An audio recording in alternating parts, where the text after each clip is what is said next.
Hello, peoples of the internet. Today, I will be building a rival for the Burnside Special from 1953. As you'll see, I've changed the date up there. We just need a body to begin with to rival it. And this seems like a fairly generic saloon body. As my computer speakers are on way too loud, I'm going to get a loop back, and that's not good for anyone. Now, what can we go with here? What's the difference between those? Ah, yeah. So the Burnside is a 4-door, and this is a 4-door, so that seems like the kind of body we need. I mean, I know this might really be a Jaguar or something, but it's the right kind of size and shape, so it'll work for us. Now, the tyres might not be too great, but we might have to flare those arches later, and I'm probably not making sense of myself. Now, I think because America, we want this to be all big and outgoing, because we want it to, like, say, I can afford it, I'm doing well, and everything. We don't want a tiny, puny, super mini style front end, and this is a huge car. But I'm extending out further because, you know, why not? That can probably go out a little there. Maybe move that forwards or something. I don't know. That's okay. Quite steeply raked, actually, that windscreen for a car from the 1950s. Now, can we adjust this? We can flare the arches. Won't be needing to do that, though, since we're not dealing with a dually pickup truck. Not now, at least. And now I've kind of probably messed up the body completely because of an awkward line there. I don't know, maybe it's just where the body style changes a bit. I think it is. So we're going with this. Now, we could go with like a steel space frame, but why would we do that? It's no mass production. What we want is a galvanized steel ladder frame. Galvanized so it lasts longer and doesn't disintegrate. And we want the engine to be in the front. Do we? Yeah. It's just more American tradition. I don't know why that changes the ladder colour though. It does change the suspension we can use over there. Could have like double wishbone front and rear, that's not too bad even today. But no, we're going with this fairly basic layout because that's how the Americans like it. Good, simple, easy to work on. We can't go with aluminium though, because it's no mass production. This is a mass produced car. Well, to me it is. Now, let's hopefully get this design over with. Those headlights look far too modern to me. I was just wondering how they looked. They don't work. I think we want some round headlights. But which ones? Ones with chrome around them, of course. Because premium.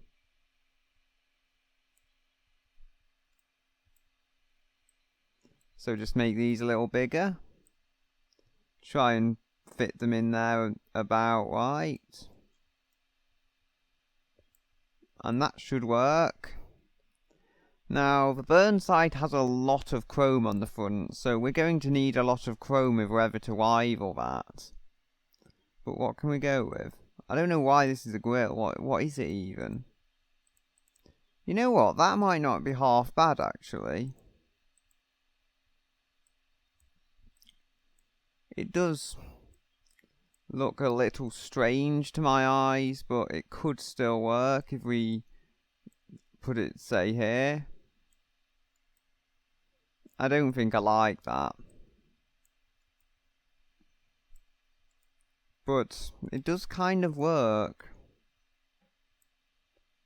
So it's hard to say, really. We can just change it to be that, but that's a little useless, really, for what I'm trying to do. Now, what else do we have? I don't want this to look too modern, that's the thing.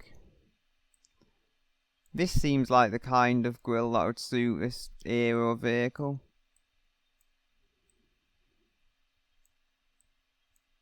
Now, what can we do? Chrome. No, that's not chrome. Why does it show chrome on the picture? It also has some weird hand things sticking out towards the bumper.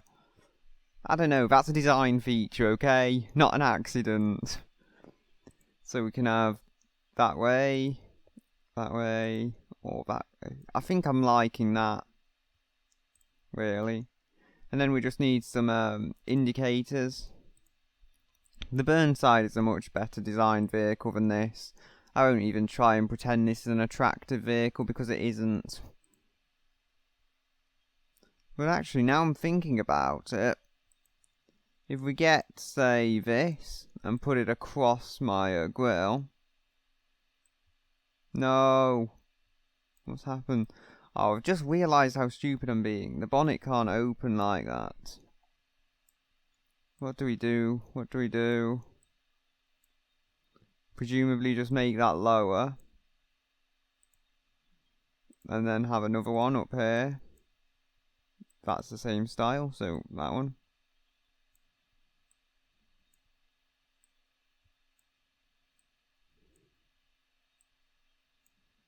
We need to cool this engine.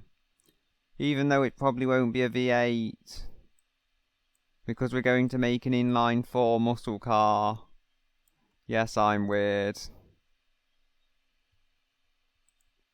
No, we could go with that one. No, I don't like that. So, let's just go with chrome here. No. Chrome across here.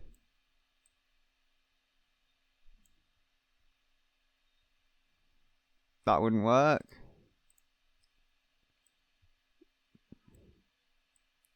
I'm lost for my design. I just don't know where to take it. That looks okay, but I'm not sure it's got any emotion to the front whatsoever. I guess the Burnside doesn't have. But it just looks weird. Grills. Oh, chrome! Chrome, bro!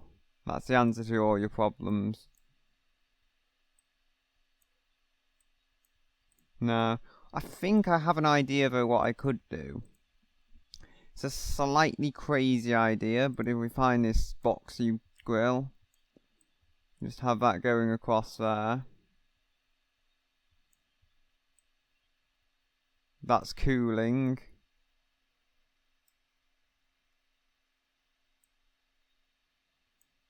And we could even have multiple ones of those.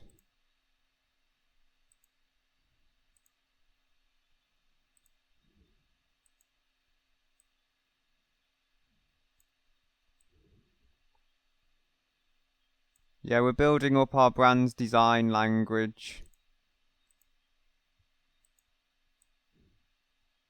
This is what happens when you use monkeys to design your car. It's function. Form follows function, okay? Yeah, let's just settle under that excuse. I'm actually quite liking this. It's taking its time, but it will someday be done, and it should look okay.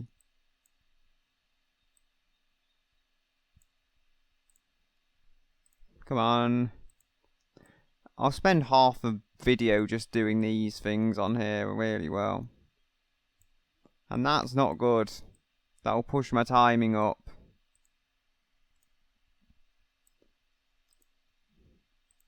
But you can see it's slowly developing as a design. And it does not look horrible. Like some of my previous, what should I say, features have. So then we can just have some smaller ones up here.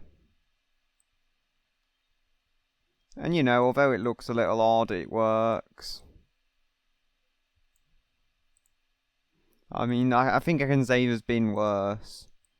Again, we're using that design logic on our cars. There's been worse. I mean, forget designing something that's truly a thing of beauty. There's been worse.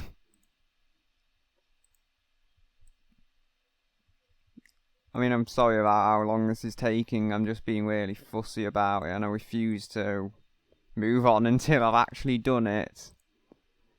Because persistence is my weakness.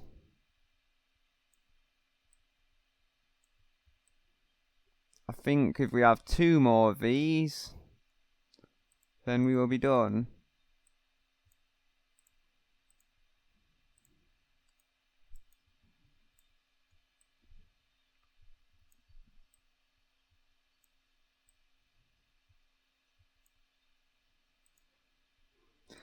There we go. And here is our car that bears no resemblance to anything pretty at all. I could just make one of those excuses manufacturers always come up with, like, it's inspired by a flower. I don't know, it looks like someone's taken to the car with a knife, actually, and just cut loads of holes in it. But it's functional cooling, and I can't be bothered to change it now. So I'm going to stick a badge on here and call it a day. If I can ever find a suitable badge. I think we'll go with this. A man running.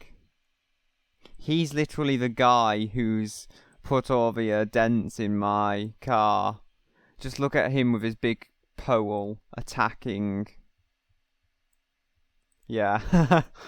He doesn't like the car having no vents in, so he just went and sliced loads into it. I could go with a bonnet scoop, but they wouldn't do that in the 50s. Because they actually had sense. You know.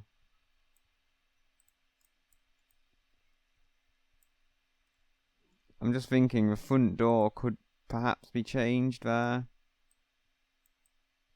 Just make sure that's right.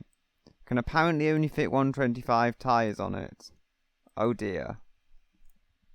I'll have to see what we'll do about that later. But if it looks good enough, it works. We're not going to bother with aerodynamics though, that's for sure. Now, can we get a thingy on it?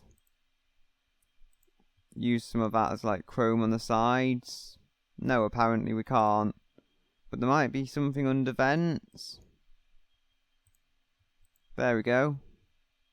Can have some of this chrome. We've got to chrome it out. Chrome is cool. Apparently. If you listen to me. Yeah, we're going to need another one of those because it's such a huge car that barely even fills it. And apparently the chrome doesn't like going forwards at that point. So, that's annoying. It's annoying, but I might just about get away with it. That's about as forwards as I can move it. I mean, you can see the overlap even, it's disgraceful. But then I tried what I can do. What can I say about it, really? That is just very angry at me. How dare you put a chrome on me? I'm going to mess up your chrome just to punish you. Right, we're having big spiky things on the side of a car, apparently. Because the chrome's weird. Like that. Well, at least it's consistent. At least it's on both sides of the vehicle. Now, door handles. We'll want some kind of fairly primitive looking ones like this. In chrome, of course. Because that's what they would have looked like in the 50s. And maybe they might have had something more glamorous, but we're cheap and we can't afford to put loads and loads of design features on our car. Just whatever we can do cheaper. So that's why we got some guy to slice holes in the front of our car. Because, you know, it's cheap. Now here we have our classic fins. I feel like we need a massive wing, though. This doesn't look too bad, actually, for the 50s. It doesn't look too irrelevant for the era. So we can kind of get away with this. I mean, nothing would really have a wing in the 1950s, and I'll probably have to adjust it or something. I don't know. The only worry I have is that'll bring the aero out of balance, but it was the days of big fins, and we have, well, a big fin on the back. Can't complain about that. Oh, we can get it in chrome! No, not another one, I want that one. No, gimme me chrome. There we go. I know maybe it's a bit too much chrome for its own good, but then, hey, it's the 50s, you can never have too much chrome. So, we're going to go with some tail lights next. How about sideways Mazda lights? They look crazy, but I think they might just work. It's just a shame you can't put them on the fins. If I could, then I would. But I cannot. Now, what we want here is nothing too futuristic. We just want some fairly basic lights that do the job. So we're going to have, I think... Ah, you can put those on the fins. Fascinating.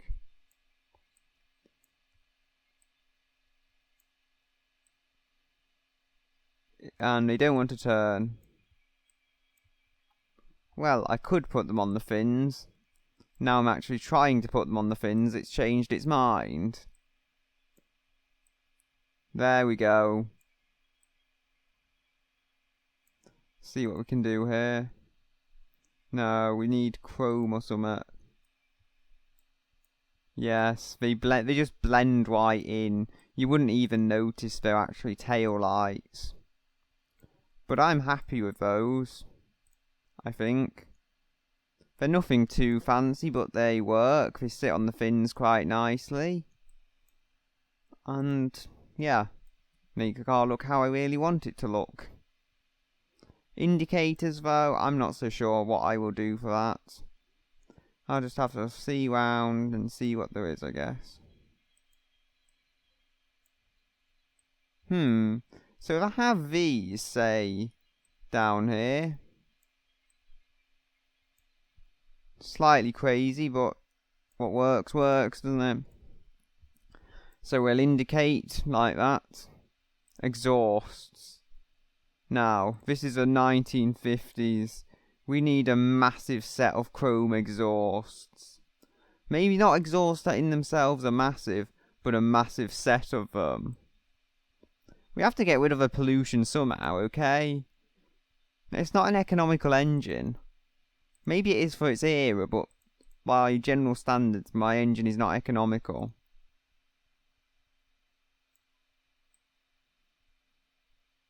So, there we go. Can make the middle ones a little bigger, perhaps. How many exhausts is that? 12 exhausts. Well, we won't have any problems getting rid of emissions.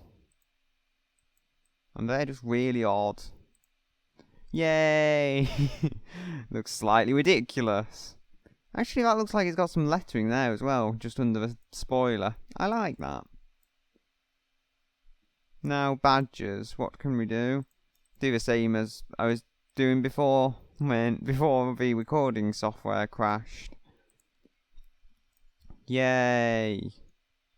There's our vehicle. Now we just need some number plates.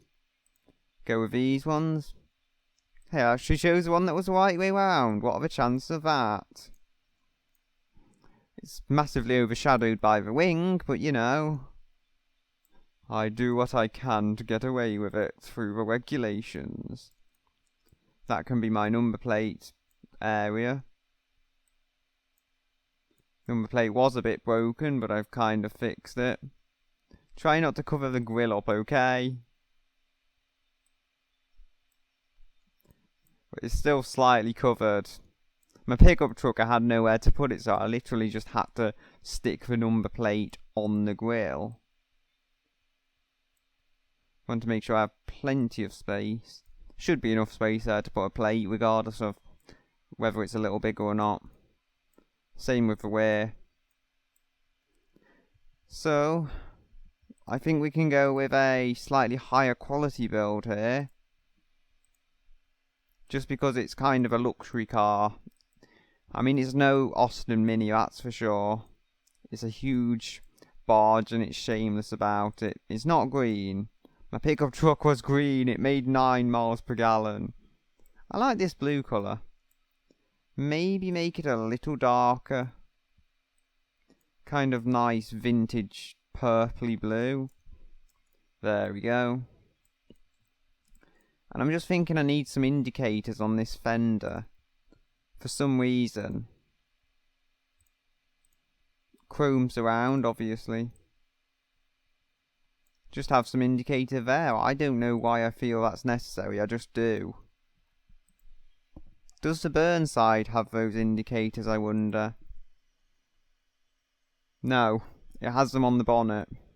But hey, we're cool, so we don't have to follow conventional laws. Now, the engines. Apparently these all exist in 1953. All the engines are made in 2016. So where is it? 1953 in line 4. I'm looking for.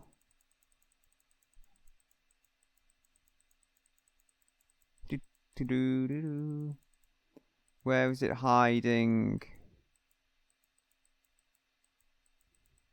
There we go. Come on, load it. I know it's a heavily flawed engine, so we're going to fix it. It's got a overhead cam with 4 valves per cylinder, but really it's only making 171 horsepower. We're just not going to need that. So we'll keep it basic, put push rods on it. We could go with an aluminium head to save a bit of weight. Also, it's a 3 litre engine. I don't think we'll need a 3 litre engine. It's very bore bias for RPM, but nothing here can really rev, so I'm going to put the bias on stroke because we want the torque more than we want the power, basically. If we look at the Burnside, that's only got 150 horsepower, but it's got something like 350 torques, 345 newton meters of torque, so that's what's important in this particular circumstance. It was very, very low revving before, and I'm planning to keep it low revving, but instead of kind of hiding from it, embracing it and making an engine that's actually so over-engineered that it only revs to, I don't know, 3,000 or something. Try some heavy-duty parts for now, maybe? No. Rev's too high for them. It's all basic stuff here, but what works, works. Now, we want that full race. Don't know why it went down, probably because I changed the, what do you call it? Now, we've got a single carburettor, but because we've made the engine smaller, we can probably afford to go with a better carburettor. And this is supposed to rival the Burnside for power, at least. So I'll try. Now we can go with twin carburettor. That costs $18.90. And yeah, we'll try a 2-barrel carburettor. Should work okay for what we're doing. And then we can have a slightly smaller exhaust. Yeah, it's easy in the modern day. You just put a turbo on and pull loads of power through that. It's not so easy when you have to make it with 1950s hardware. Now, the one thing I can think of doing is just cheat it and put the fuel mixture right up and then change this to match. However it does, but it doesn't seem to at the moment. So lower this slightly. And this will kill my economy, but it will give me more power. And yeah, I think it needs to go down a little until we can't make any more power, perhaps. I'm not impressed with this. One does not just sit here being unimpressed. Yeah, I mean, this engine's a bit of an embarrassment compared to Burnside. Although, considering it's from the 1950s, the power isn't actually half bad. Now all I can think to really do is just turn it into a full-on van-style vehicle. 2.5 litres. Kind of like a van engine now. I mean, I want to keep it small so it's light over the front end. But it's just, how am I supposed to compete with a Burnside of all things? Try putting that up a little and see what we can do here.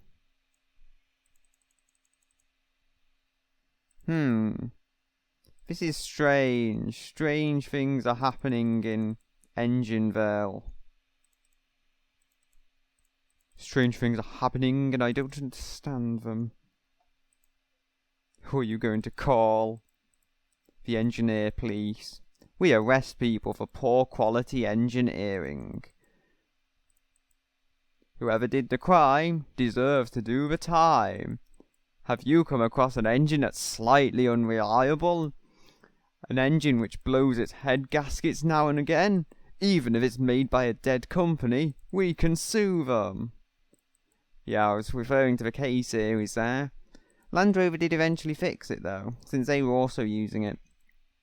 They fixed it because they used it in the Freelander, or at least fixed it a little, but then they replaced the Freelander a year later. I mean, it doesn't make much sense, does it? But hey, that's what they did. I don't know where my power is going to. Honestly. Alright. I'm guessing I've just got too much stroke on it. I don't know how to build an engine, apparently. I'm an embarrassment.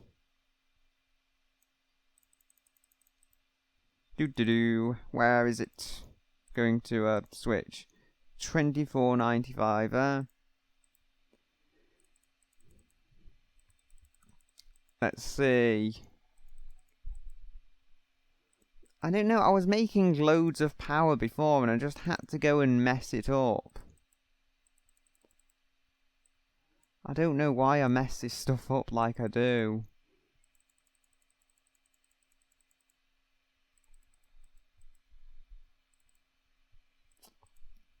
Right, back to where we were. If I can speak.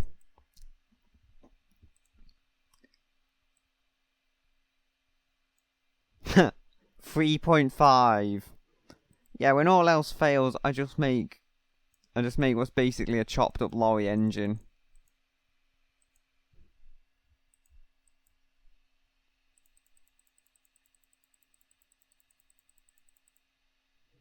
Come on. Give me your power.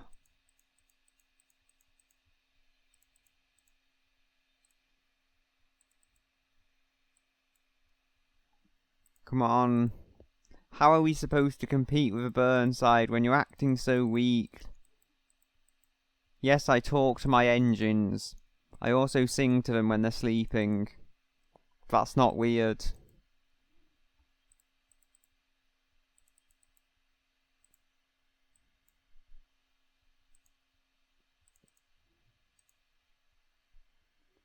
I don't know. What can I do?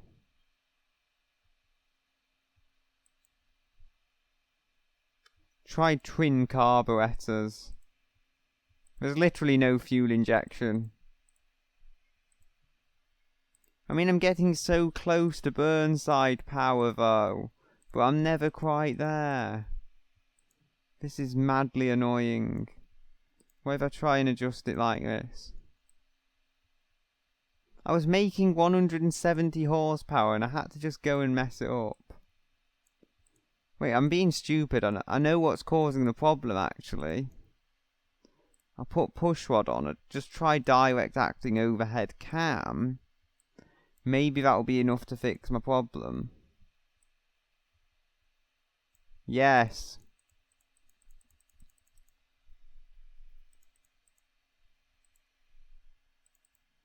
It's not an economical engine, still. But it will survive. somehow. Now what have we got in terms of exhaust size? I think I just tweaked that, didn't I? Yep, I did. So, can we go with a single carburetor? Maybe not. We have twins because it's a performance car. Now, that was what I was trying to adjust.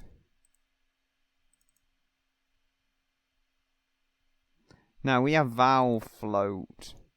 So what I'm going to do is, we need our reliability. I'll try and keep the reliability above 60 and see what I can do. No.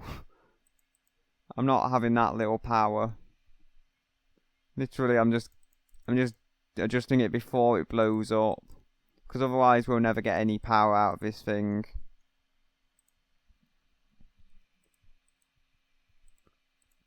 There we go. Just about above the Burnside 155 horsepower. Although we can't rival its torque. We'll just have to hope my engine's more reliable, I guess. Yeah, I mean, it's a 3.5 litre inline 4. Barely your typical kind of muscle car engine, but it's what I built. So it's what I'm happy with.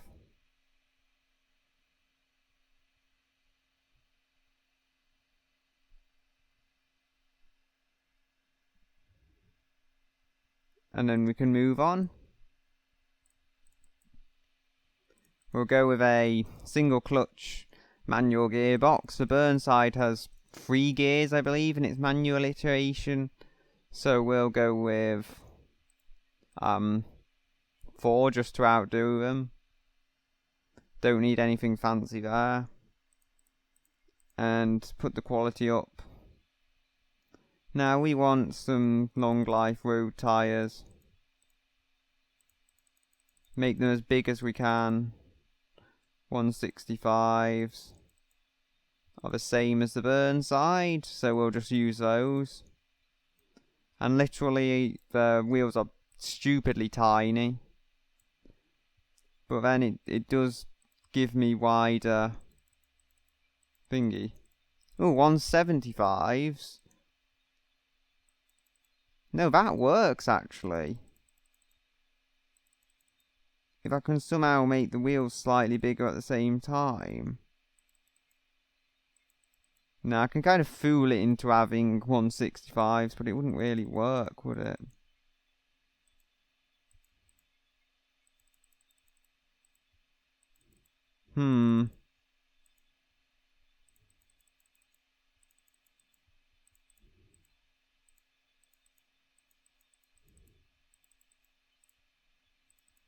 That seems to work. I mean, I know it looks stupid, but I just don't want the wheels blowing up.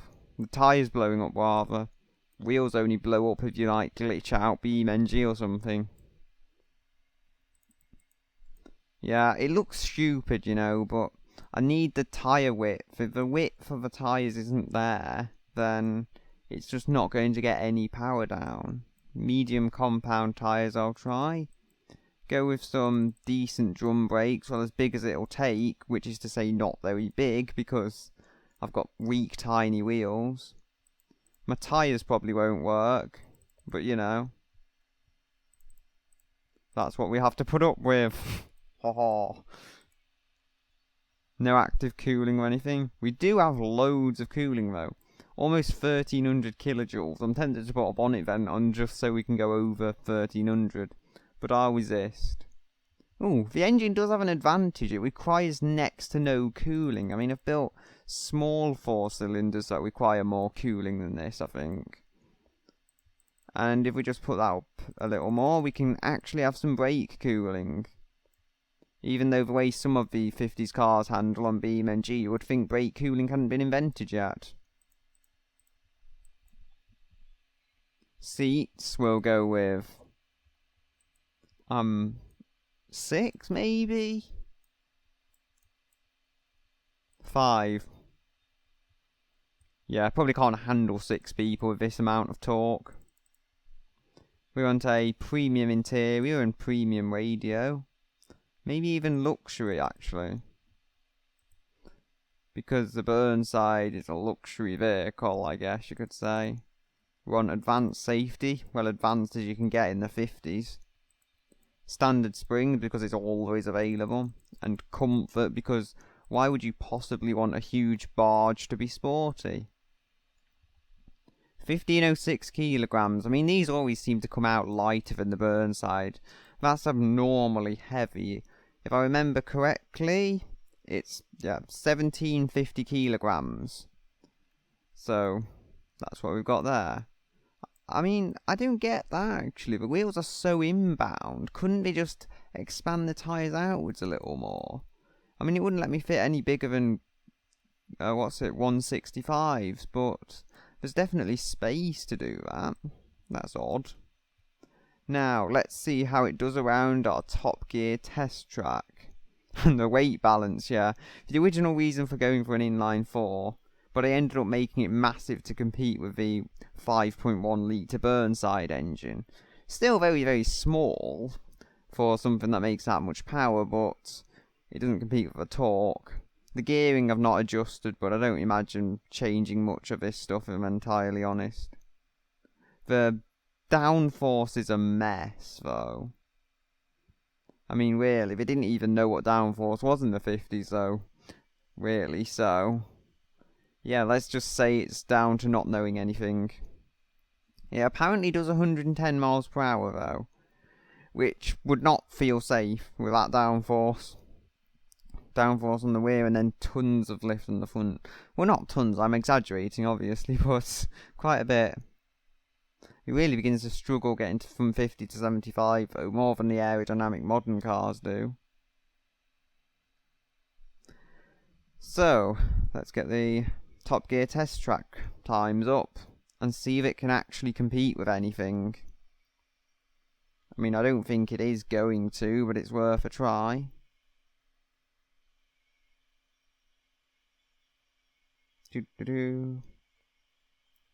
Yeah, probably won't compete with an Aerial Atom V8. I can say that's probably true. If it does, I would be really surprised. Like, there's nothing that means this should be able to compete with it.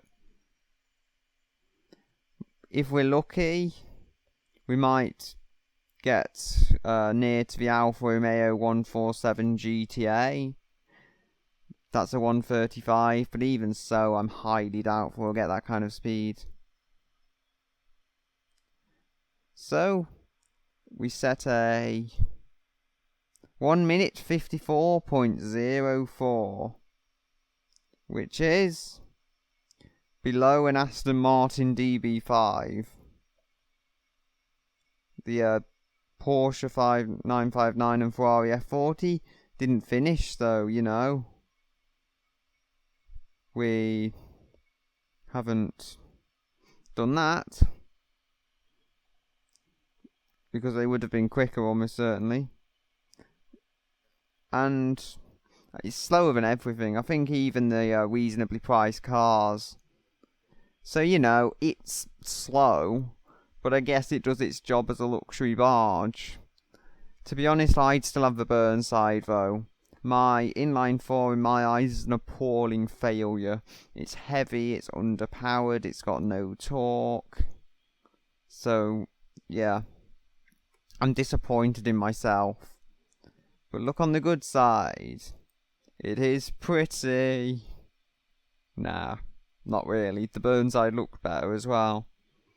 Now, I'm interested in how economical it is actually. I've not checked that yet. Ooh, 9.7 miles per gallon. It's more economical than my super pickup truck. I mean, I should probably have adjusted this earlier, but just see if I can pull loads more miles per gallon out of it, which I probably cannot. Oh, I've got 0.1. This is going to really harm my 0 to 60, I would think. No, it actually made it better temporarily. Come on, come on! 10 miles per gallon! Yay! I actually got 10 miles per gallon. And that, for me, I think is a success. So, thank you everyone for watching, and goodbye until another day.